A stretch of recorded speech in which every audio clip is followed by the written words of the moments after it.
24 घंटे को एक देखने वाला जो है परिवार का, वो तो ईश्वरीय वरदान मिल गया कि मुख्यमंत्री ऐसी अवस्था में है। कम से कम एगो चालू हो जाएगा ठीक ढंग से, हम शादी कर लेंगे। बिहार में सीएम फेस के लेकर के काफ़ी चर्चा तेज हो रही है और कभी ये क्लैरिटी सामने नहीं आ पा रही है कि बिहार में सीएम कौन होगा, यानी 2025 के इलेक्शंस के बाद बिहार का मुख्यमंत्री कौन होगा।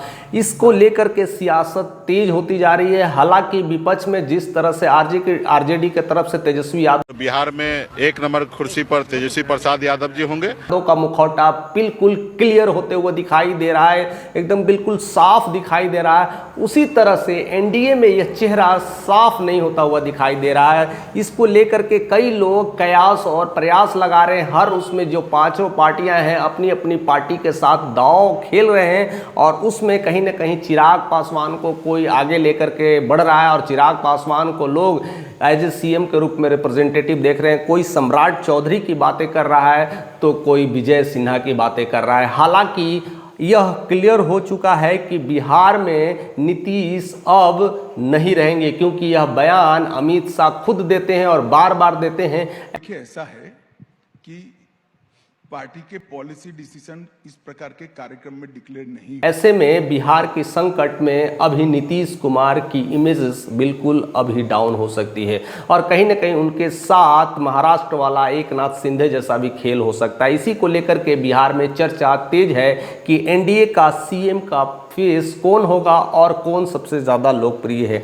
और इसी को लेकर के कहीं ना कहीं चिराग पासवान अपने नए नए हुंकार में दिख रहे हैं। बिहार की 248 सीटों पर चुनाव लड़ूंगा और इसीलिए उन्होंने शाहाबाद से हुंकार कर करके, खास करके वो आरा से जिस तरह से हुंकार लगाए हैं और जिस तरह से बता दिए हैं कि मैं पूरे 243 सीटों के लिए तैयार हूं, को फर्स्ट बनाने के लिए चुनाव लड़ूंगा। इस बार बिहार के लिए नहीं लड़ूंगा, बिहार वासियों के लिए लड़ूंगा। यानी मैं बिहार से चुनाव नहीं लड़ूंगा, मैं बिहार के लिए चुनाव लड़ूंगा, बिहारियों के लिए चुनाव। बिहार में इलेक्शंस नहीं करना है, बिहार वासियों के लिए इलेक्शंस करना है। इस बार पूरे बिहार के जनता हमारे साथ है और मैं उनके साथ हूं। इसी को लेकर के उन्होंने अगले कड़ी के भी ऐलान कर दिया है और आगे 29 में जिस तरह से उन्होंने राजगीर को लेकर के आह्वान किया है उसमें भी एक शंखनाद करेंगे। और ऐसे में अरुण भारती ने कई बार इस बातों को लेकर के टिक्का टिप्पणी कर दिए हैं कि हमारे तरफ से पूरी तरह से, यानी चिराग पासवान रेडी हैं, वो आने वाले समय में बिहार की सारे नेतृत्व कर सकते हैं और उनके पार्टी की तरफ से इस तरह का बयान आना शुरू हो चुका है।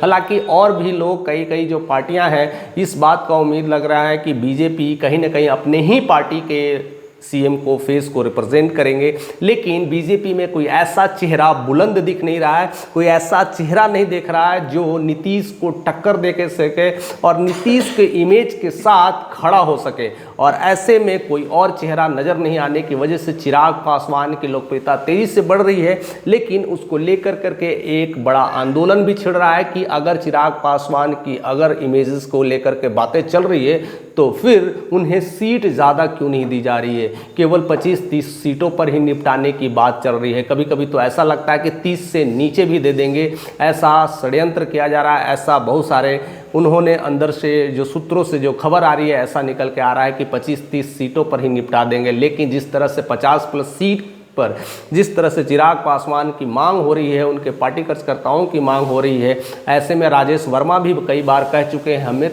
नहीं, आप 28 से 30, हमारी पार्टी स्ट्राइक रेट 100% इस पार्टी का है। तो 30 से तो नीचे कोई गुंजाइश ही नहीं होती है। हम तो पूरी 243 सीटों के लिए तैयारी कर रहे हैं और हम अभी गठबंधन की एक मर्यादा होती है, उस मर्यादा को हम ध्यान में रख रहे हैं। लेकिन हमारी टीम पूरी तरह से 243 सीटों के लिए हमारे नेता के साथ और बिहार के युवाओं के साथ नाइंसाफी होगी। हम लोग एक बड़े तैयार है।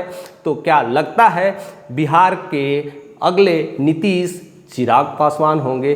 क्या हो सकता है? बहुत कुछ मामला निकल के आ रहा है। लोग ने सोचना शुरू कर दिया है, बदलना शुरू कर दिया है, इमेजेस लगाना शुरू कर दिया है। और ऐसे में अब कहीं ना कहीं तेजस्वी यादव का भी अपना एक भूमिका रह रहा है। वो भी अपनी इस क्रियाकलाप को लेकर के काफ़ी कुछ अपनी छवि बना रहे हैं कि चुनाव में भी वी वर फुली रेडी और आप कह देख रहे हैं कि एनडीए में चेहरा क्लियर नहीं हो रहा है, तो अपनी चेहरा बुलंद कर रहे हैं, लोगों से मिल रहे हैं, एक अलग जन सैलाब ला रहे हैं। हालांकि नीतीश कुमार भी इस भूमिका को समझ चुके हैं कि हमारे साथ एक नाथ शिंदे जैसा खेला ना हो जाए। इसको लेकर के नीतीश कुमार धड़ाधड़ अभी रिबन और फीता काटे में लगे हुए हैं, शिलान्यास कर रहे हैं और बहुत सारे कार्यक्रम कर रहे हैं, रोड शो कर रहे हैं, लोगों के साथ मिल रहे हैं और ऐसे ऐसे कई जगहों पर अपनी टीका टिप्पणी भी कर रहे हैं और काफ़ी स्वस्थ दिखाई दे रहे हैं। जिस तरह से उनकी लोकप्रियता धूमिल करने की कोशिश की जा रही थी, अब वो ऐसा नहीं है कि अभी जो अब हम लोगों की सरकार तो क्या होने वाला है। अब यह त्रिकोणीय श्रृंखला में कौन आगे निकल पाएगा, क्या हो सकता है, क्या अभी आने वाला समय बता सकता है। क्योंकि चिराग पासवान जिस तरह से आगे काफी विकसित रहे, ऐसे में बिहारियों निकल रहे हैं। अभी एनडीए पार्टी अपनी विस्तार फॉर्म में लगी हुई है और खास करके चिराग पासवान की पार्टी अपनी विस्तार फॉर्म में लगी है। तो देखा जाए तो अपनी पार्टी की विस्तार कर रही है, बिहार में एक अच्छे नेता के रूप में रिप्रेजेंटेशंस करने के फिराक में है।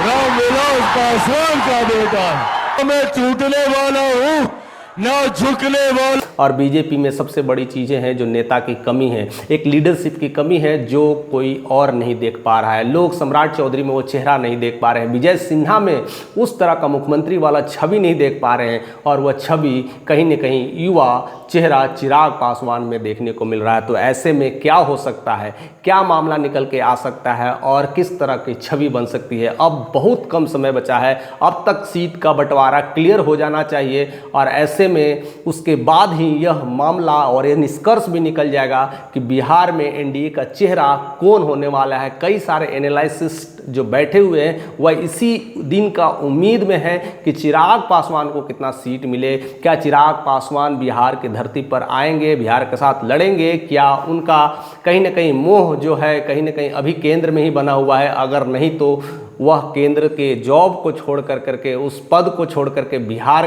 के लोक कल्याण में होते, बिहार के जनता के साथ होते। जिस तरह से जन सुराग देखने को मिलता है, जिस तरह से लोगों से कनेक्ट हो रहे हैं, क्या चिराग पासवान नहीं कनेक्ट हो सकते हैं बिहार फर्स्ट, बिहारी फर्स्ट की नीतियों के साथ वो आगे बढ़ते हैं, तो फिर क्यों नहीं वो बिहार आते हैं। ऐसे में बहुत कुछ अब मामला कुछ ही दिनों का बचा है, यह सब चीज़ों का पर्दाफाश करने वाले हैं हम। तो चैनल पे बने रहिए, ज़्यादा से ज़्यादा लोगों तक शेयर करिए और नए हैं तो ज़रूर से ज़रूर सब्सक्राइब कर